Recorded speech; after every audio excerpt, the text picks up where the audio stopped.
ballet, taekwondo, piano, singing, golf, frisbee, guitar, wushu, the list goes on.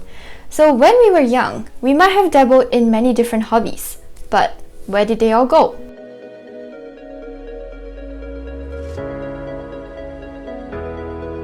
Welcome back to another video from Project OMOW.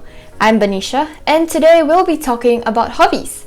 So hobbies help us to manage stress and achieve our goal of mental wellness.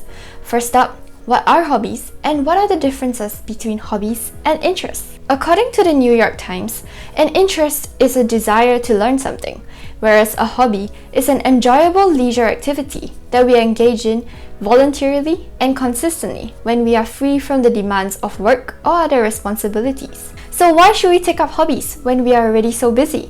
Here are some reasons. Firstly, hobbies lead to better physical health.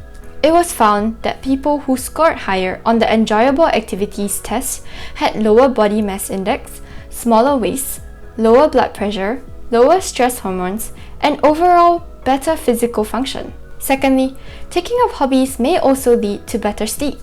The Pittsburgh study actually showed that people who spent more time on their hobbies got better sleep than those who didn't. Lastly, a large body of research shows that leisure activities can help to reduce stress. The Pittsburgh study showed that people who took part in a lot of leisure activities dealt better with stressful life events. People who scored higher on the enjoyable activities test showed lower levels of negative moods and depression and higher positive attitudes than their lower scoring counterparts. Okay, so now I know that there are some nice benefits to picking up a hobby, but I don't have time for it. How do I do that on top of school? A study has shown that most of us have free time. We just don't use it wisely. Let's take a look at this chart over here. As you can see, there are a lot of hours left over. In these times, we can be spending it on a hobby. We never have the time to do things. It's just about making time. Everyone has the same 24 hours. Another tip on how you can see where you can fit in your hobbies is to think in terms of weeks and not days. This will allow you to really learn where the extra time in your schedule might be hiding. So to do this, you can try tracking a week of your life. You can write down everything that you do in half-hour blocks to see how exactly you are spending your time.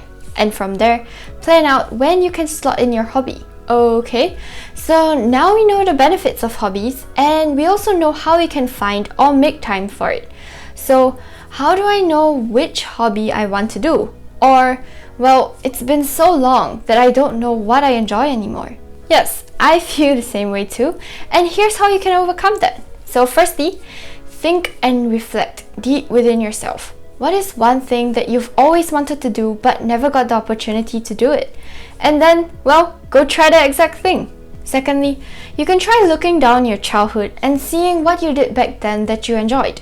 Take a trip down memory lane and try those things out again. Maybe you'll find that you still enjoy them. Thirdly, or you can try looking at how you are currently spending your time and your interests now. Any of these may also turn into hobbies. Fourthly, you can try going on a quest for new experiences. So try everything new. Try going somewhere new, try something new, eat something new. Maybe you'll find your next big hobby. Lastly, you can try taking classes or lessons to get an introduction to something that you might enjoy. And that's all for today's video. I hope you enjoyed it and happy hobby finding!